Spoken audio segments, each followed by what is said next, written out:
కొందరి ప్లేయర్స్‌కు టాలెంట్ బారెడంత ఉంటే దురదృష్టం జారెడంత ఉంటుంది. ఎంత టాలెంట్ ఉంటే ఏం లాభం? దురదృష్టంతో అవకాశాలు అసలు దరికి చేరట్లేదు. తద్వారా వారి ఆశలు అడియాసలు అయిపోవడమే.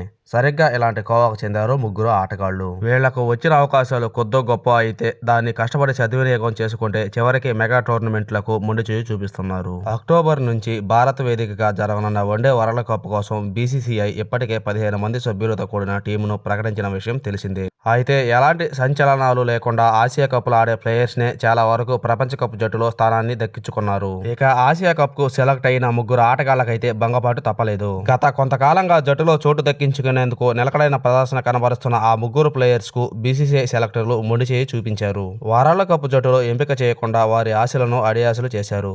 మరి ఇంతకీ ఆ ముగ్గురు ఆటగాళ్లు ఎవరో ఇప్పుడు తెలుసుకుందాం. Number 1 Sanju Samson. One day format లో మంచి ఫామ్ కనబరుస్తున్న సంజు శాంసన్ మొన్నటికి మొన్న వెస్టిండీస్ టూర్ లోను వచ్చిన అవకాశాన్ని స్వవినియోగం చేసుకున్నాడు. కానీ ఇతడు నిలకడైన ప్రదర్శన కనబరచకపోవడంతో సెలెక్టర్లు ఈ ఆసియా కప్ బ్యాకప్ ప్లేయర్స్ ను వరల్డ్ కప్ జట్టులో ఎంపిక చేయలేదు. అలాగే వరుసగా టీ20 సిరీస్ లో ఫెయిల్ కావడం సెలెక్టర్ల ఎంపికపై ప్రభావం చూపించింది.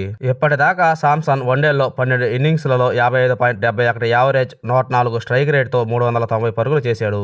ఇందులో 3 హాఫ్ సెంచరీలు కూడా ఉన్నాయి. Number 2 Washington Sundar. ఈ ఆఫ్ స్పిన్నర్ కు కూడా వరల్డ్ కప్ లో చోటు దక్కలేదు. గత కొంతకాలంగా వన్డేల్లో చెప్పుకోదగ్గ ప్రదర్శన కనబరచడం లేదు. డొమెస్టిక్ క్రికెట్ లో ఈ ఆల్రౌండర్ అటు బ్యాట్ ఇటు బంతితో ఆకట్టుకున్నప్పటికీ గాయాలు చుట్టుముట్టాయి. ఇప్పటిదాకా వాషింగ్టన్ సుందర్ 15 వన్డే మ్యాచ్లు ఆడి 233 పరుగులు చేయడంతో పాటు 15 వికెట్లు పడగొట్టాడు. నెంబర్ 3 ప్రసిద్ధ్ కృష్ణ.